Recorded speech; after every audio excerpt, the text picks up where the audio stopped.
అన్వర్ ఖాన్ గారు, అన్వర్ ఖాన్ గారు, come on sir. First of all ఒక అన్వర్ ఖాన్ గారు మీది ఒక రిక్వెస్ట్ ఏంటంటే రాహుల్ గాంధీ క్యా బోలే, పంపియండి, వీళ్ళకి అందరికి ఒక డెలిగేట్ చేసి దయాకర్ దగ్గర పోయి పంపించండి, తొందరగా పంపియండి. ఇప్పుడే అపాయింట్మెంట్ దొరుకుతుంది, సాయంత్రం వరకు డిక్లేర్ కూడా అయిపోతుంది. అన్వర్ ఖాన్ గారు, ప్రొఫెసర్ అన్వర్ ఖాన్ గారు డైరెక్ట్ గా మాట్లాడండి సార్. మీరు ఖచ్చితంగా ఏదైతే మీ విషయాలు ఉన్నాయో చెప్పండి. దయాకర్ గారు లైన్ లోనే ఉన్నారు. దయాకర్ గారు one of the best to CM Revanth Reddy to give the advice and as well as represent from Muslim minority. That's why I am asking you. Good good, అందుకే అన్నాను కదా. చెప్పండి సార్. దీన్ని వీళ్ళని నన్ను తప్ప అందరినీ ఒక డెలిగేట్ గా చేసి పంపించండి, అపాయింట్మెంట్ తీసుకుంటారు అతను. అతి తొందరలో ఇది సాల్వ్ అయిపోతుంది. సమయం మొత్తం పోయిన తర్వాత, అంత అయిన తర్వాత ఏదో అన్నట్టు. సరే, మొత్తానికి థ్యాంక్స్ అన్వర్ ఖాన్ వరకు వచ్చినందుకు. వస్తాను, నేను కూడా వస్తాను. దయాకర్ గారు ధన్యవాదాలు. దయాకర్ గారు చాలా మంచి సమయానికి వచ్చేసారు. వారి రాకనే ఈ పరిస్థితుల్లో ఈ స్టేజ్కి ఎంత సమయం పట్టింది? That is the another question. I know that from beginning he is only with the Congress only. Just a struggle for the Congress. He is dedicated for the Congress. He is a dedicated person of the Congress. అర్థం చేసుకోండి. దయాకర్ ఏమైనా ఏముండ్రిండు అతనికి ఆ స్థానం ఏంటిది, పార్టీలో స్థానం ఏంటిది, అనేక విధాలుగా పార్టీ అండ్ అదర్ పార్టీస్ సమాజానికి అలాంటి వానికి ఏం చేశారు, ఎంత కష్టపెట్టారు, అది వేరే విషయం. అతను నోటితో చెప్పుకోలేడు. కానీ ఓకే, ఒక ఎగ్జాంపుల్ మన ముంగట ఉంది. అయితే అతి ఎక్కువ సమయము ఈ దేశాన్ని పాలించినటువంటి పార్టీ కాంగ్రెస్ పార్టీ. కాంగ్రెస్ పార్టీకి అన్ని గిమ్మిక్స్ అన్నీ తెలుసు. ఎప్పుడు ఏం చేయాలి, ఎక్కడ ఏం చేయాలి, ఎవరితో ఏం చేయాలి. మన సీఎం గారు బహిరంగ సభలోనే, ఒక సభలో నేను అటెండ్ అయ్యాను. నేను రవీంద్ర భారతిలో అక్కడ ఉన్నాను. ఎందుకంటే అక్కడ ఎడ్యుకేషన్ పైన చర్చ ఉండింది, విద్యార్థులు ఉన్నారు కాబట్టి నేను కూడా అక్కడ వెళ్ళాను.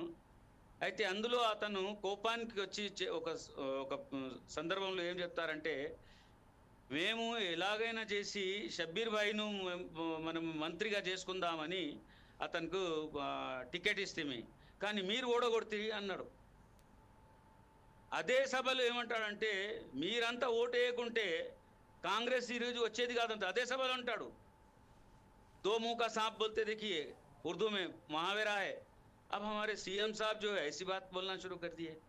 अफसोस का मुकाम है. आपको मैं ये बताऊं जमील साहब कि हमारे कॉन्स्टिट्यूशन के एतबार से భారత రాజ్యాంగం ప్రకారము ఎలాంటి కండిషన్ లేదు, ఎవరినైనా మంత్రి చేయవచ్చు. కానీ 6 నెలల లోపట అతను సభ్యత్వం సాధించాలి. అది శాసనసభ అయినా కానీ కౌన్సిల్ అయినా కానీ ఏదో ఒక హౌస్ సభ్యత్వం సంపాదించాలి. ప్రభుత్వాలు చేస్తున్నాయి, అందరికి తెచ్చి తీస్తున్నాయి కదా, చేస్తున్నారు కదా. ఎవరు కావాలనో వాళ్ళకి చేయిస్తున్నారు. కానూని వాళ్లకు చూడరు. అక్కడ అతనికి ఏం घास नहीं डालते बोलते ना, कुछ नहीं करते वो सब. अब तो एक आपके पास है, ऑन हैंड है आपके पास, एक एमएलसी है, क्यों नहीं देते? कौन एतराज किया है इनके सिलसिले में बताइए. कोई भी एतराज नहीं करता यहाँ पर. कोई जो है मुस्लिम कम्युनिटी में कोई इख्तलाफ नहीं है किसी के सिलसिले. किसी को बना लो आप, आपकी पार्टी है, आपकी मर्जी है, बनाइए. क्यों नहीं बनाए? ओके, 18 महीने हो गए, 18 నెలలు అయిపోయింది. అయితే మొన్న చాలా ఆశలతో, కొండంత ఆశలు అంటాం కదా, హిమాలయన్ ఆశలతో ఉన్నారు ముస్లిం కమ్యూనిటీ మొత్తం. సరే, అక్కడ ఇవ్వలేరు. ఎంతమందిని ఎమ్మెల్యేలను గెలిపించుకున్నారు మీరు? ఒకటి లేరు. మరి ఇప్పుడు వస్తుంది బై ఎలక్షన్ వస్తుంది, అక్కడ ఏం చేస్తారు? ఇప్పుడు మన లోకల్ గవర్నమెంట్ ఎలక్షన్స్ వస్తున్నాయి, దాని గురించి ఏం చేస్తారు? ముస్లింల గురించి ఇంకా చాలా ఉన్నాయి, ఒకటే కాదు. కాబట్టి ధోరణి మారాలి, పార్టీ ధోరణి మారాలి, ఆ తర్వాత పార్టీ ఆలోచన మారాలి.